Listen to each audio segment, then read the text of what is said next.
Graça e paz. Quero trazer ao seu coração uma palavra de Deus neste momento, que se encontra no Evangelho de Lucas, capítulo de número 22, versículo 39 ao 42.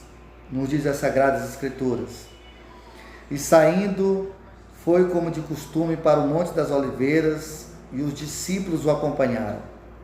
E chegando ao lugar escolhido, Jesus lhe disse: Orai para que não entreis em tentação. Ele, porém, por sua vez, se afastou cerca de um tiro de pedra e de joelho orava, dizendo: Pai, se queres, passa de mim este cálice, contudo, não se faça a minha vontade, e sim a tua vontade. Meus amados, que Deus traga entendimento ao seu coração acerca desses textos sagrados, em nome de Jesus. Mas eu quero trazer alguns dados para você, antes de nós entrarmos na meditação desta palavra. Primeiro, é que o jardim do Getsêmani, ele ficava localizado 100 metros ao lado da leste da muralha de Jerusalém. Naquele local havia uma gruta que tinha aproximadamente 17 metros de comprimento, 9 metros de largura e 3,5 metros de altura. Era um local agradável, onde Jesus com seus discípulos estavam, de fato, sempre a repousar, a passar a noite, a descansar, todas as vezes que eles iam para Jerusalém, para que Jesus estivesse ali ministrando a palavra, ensinando, curando, cumprindo o seu ministério. E é justamente nesse local em que Judas, no contexto desses versículos, você pode observar, chega com os soldados e com alguns líderes do Sinédrio para prender a Jesus. E no versículo 53 desse capítulo 22, Jesus nos traz uma palavra que eu quero que você leia aí. Diz o seguinte: Esta, porém, é a vossa hora e o poder das trevas. Era exatamente às 23 horas da noite. A segunda vigília da noite. Para os judeus da época de Jesus, a primeira vigília acontecia das 6 horas da tarde às 10 da noite, das 18 às 22 horas.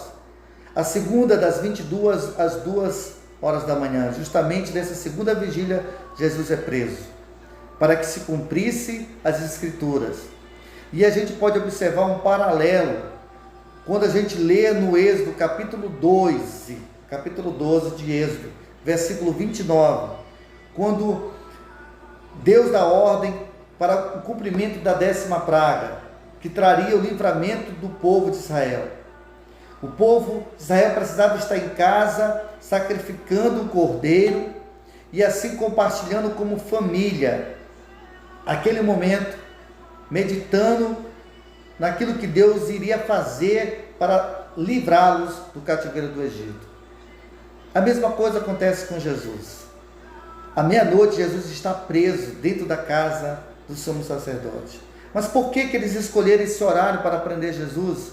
Eles sabiam que o povo judeu, o povo que morava em Jerusalém, não estariam nas ruas. Eles poderiam passar com Jesus pelo meio da rua, sem serem notados. A articulação, a artimanha maligna foi executada naquele momento. Mas Jesus sabia do que estava por acontecer com a sua vida. Ele estava buscando cumprir não a vontade dele, mas a vontade do Pai. É por isso que eu quero que você medite comigo nesse texto, que nos leva a entender a vontade perfeita de Deus. Primeiro, queridos, a perfeita vontade de Deus só é vista mesmo se cumprir na pessoa de Jesus. Primeiro, porque ela de fato se cumpre por meio de um ardente amor pelos pecadores. Segundo, porque a justiça de Deus para trazer a remissão da condenação do pecado só era possível por meio do sacrifício na cruz. Assim como foi o sacrifício do cordeiro lá no Êxodo, e o sangue fosse passado sobre os umbrais, assim a mesma coisa com Jesus. O sangue de Jesus foi derramado sobre a cruz de madeira, que simbolizava a mesma coisa dos umbrais das casas do povo judeu lá no Egito. Então a gente pode observar que há um paralelo do sacrifício de Jesus na cruz e também da realização da ceia, da realização da Páscoa executada pelos judeus. Qual o propósito disso? O propósito é que nos leve a uma vida de obediência, uma vida de obediência à vontade de Deus, uma vida de obediência à vontade divina, conforme os ensinamentos da palavra. Que nesse dia você possa juntar a sua família à mesa na hora do almoço, ou no momento da tarde, ou no momento da noite, e você leia esse texto da prisão, da condenação, da crucificação, da morte de Jesus.